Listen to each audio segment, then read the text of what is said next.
ಮಲೆನಾಡು ಶಿವಮೊಗ್ಗದಲ್ಲಿ ರಾಜ್ಯವೇ ಬೆಚ್ಚಿ ಬೀಳುವಂತಹ ಘಟನೆಯೊಂದು ನಡೆದಿದೆ.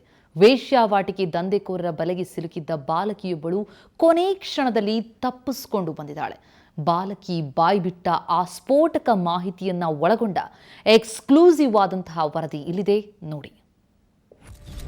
ಮಲೆನಾಡಿನ ಮಗ್ಗುಲಲ್ಲಿ ಹೆಮ್ಮರವಾಗಿದೆಯಾ ಮಾಂಸದಂಧೆ? ಶಿವಮೊಗ್ಗದಲ್ಲೇ ಇದೆಯಾ ಮಾನವ ಕಳ್ಳ ಸಾಗಾಣಿಕೆ ಬೃಹತ್ ಜಾಲ?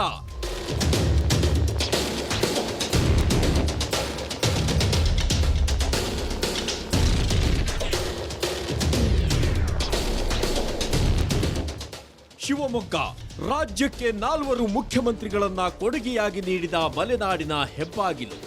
ಇಂತಹ ಜಿಲ್ಲೆಯಲ್ಲಿ ಕಳ್ಳ ಮಾಂಸದಂಧೆಕೋರರ ಜಾಲ ಹುಟ್ಟಿಕೊಂಡಿದೆಯಾ? ಹೌದು ಅನ್ನಿಸ್ತಿದೆ ಈ ಬಾಲಕಿ ಹೇಳಿಕೆ.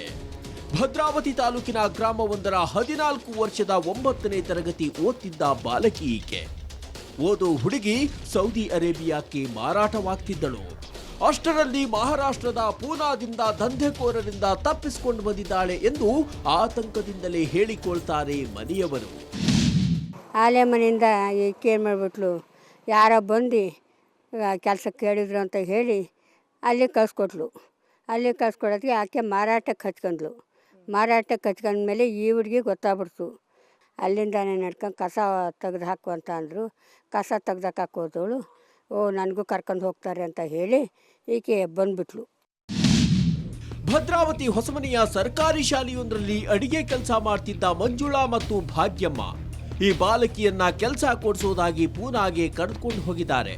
ಅಲ್ಲಿ ಮತ್ತೊಬ್ಬ ಬಾಲಕಿ ಸೇರಿಸಿ ಇಬ್ಬರನ್ನು ಶಾಹಿದಾ ಭಾನು ಎಂಬಾಕೆಯೊಂದಿಗೆ ಸೇರಿ ಸೌದಿ ಅರೇಬಿಯಾಕ್ಕೆ ಮಾರಾಟ ಮಾಡುವ ಸ್ಕೆಚ್ ಇವರದ್ದಾಗಿತ್ತಂತೆ.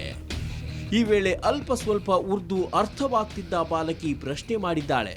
ಇದು ವೇಶ್ಯಾವಾಟಿಕೆ ದಂಧೆ ಎಂದು ತಿಳಿಯುತ್ತಿದ್ದಂತೆ ಬಾಲಕಿ ಉಪಾಯದಿಂದ ಅಲ್ಲಿಂದ ಕಾಲ್ಕಿತ್ತು ಪೂನಾ ರೈಲ್ವೆ ಸ್ಟೇಷನ್ನಿಂದ ಶಿವಮೊಗ್ಗಕ್ಕೆ ಬಂದಿದ್ದಾಳೆ. ಆಗಲೇ ಹುಡುಗಿಯರ ಮಾರಾಟ ಜಾಲ ಪತ್ತೆಯಾಗಿತ್ತು. ಈ ಥರ ಮಾರಾಟ ಮಾಡ್ತಾ ಇದ್ದಾರೆ, ನನ್ನನ್ನು ಕಳಿಸ್ತಾರೆ ನಮ್ಮಮ್ಮನ ನಮಗೆಲ್ಲ ಸೇರ್ಕೊಂಡು ಅಂತ ಹೇಳಿ ನಮ್ಮಮ್ಮನ ಜೊತೆ ಬಿಡಲ್ಲ ಅಂತ ಹೇಳಿ ಅಲ್ಲಿಂದ ತಪ್ಪಿಸ್ಕೊಂಡು ಡೌನ್ ಸ್ಟೇಷನಿಗೆ ಬಂದು ಅಲ್ಲೊಬ್ಬರು ಒಬ್ಬರು ಸಿಕ್ಕಿದ್ರಂತೆ. ರೈಲ್ವೆ ಸ್ಟೇಷನಿಗೆ ಬಂದು ಒಬ್ಬರು ಸಿಕ್ಕಿದ್ರಂತೆ. ಕರ್ನಾಟಕಕ್ಕೆ ಹೋಗೋ ಟ್ರೈನ್ ಎಲ್ಲಿ ಅಂತ ಅಳ್ತಾ ಇಲ್ಲಂತೆ.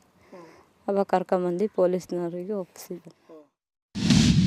ಬಾಲಕಿ ನೀಡಿದ ದೂರಿನ ಮೇರೆಗೆ ಭದ್ರಾವತಿ ಹೊಸಮನೆ ಠಾಣೆ ಪೊಲೀಸರು ಐಪಿಸಿ ಸೆಕ್ಷನ್ 506, 366, 370A, 372, 373, 368, 420 ಅಡಿಯಲ್ಲಿ ಮೊಕದ್ದಮೆ ದಾಖಲಿಸಿ ಮಂಜುಳಾ, ಭಾಗ್ಯಮ್ಮ, ಶಾಹಿದಾ ಭಾನು ಹಾಗೂ ಅಸ್ಮಾತ್ ಭಾನು ಎಂಬ 4ರನ್ನ ಬಂಧಿಸಿ ಜೈಲಿಗಟ್ಟಿದ್ದಾರೆ. ಇಷ್ಟಾದ್ರೆ ಸಾಲದು, ಈ ಜಾಲದ ಕಿಂಗ್ ಪಿನ್ಗಳನ್ನ ಬಂಧಿಸೋ ಕೆಲಸ ಆಗಬೇಕಿದೆ. ಶಿವಮೊಗ್ಗದಿಂದ ಕ್ಯಾಮರಾಮನ್ ಅತೀಕ್ ಜೊತೆ ರಾಜೇಶ್ ಕಾಮತ್, ಸುವರ್ಣ ನ್ಯೂಸ್.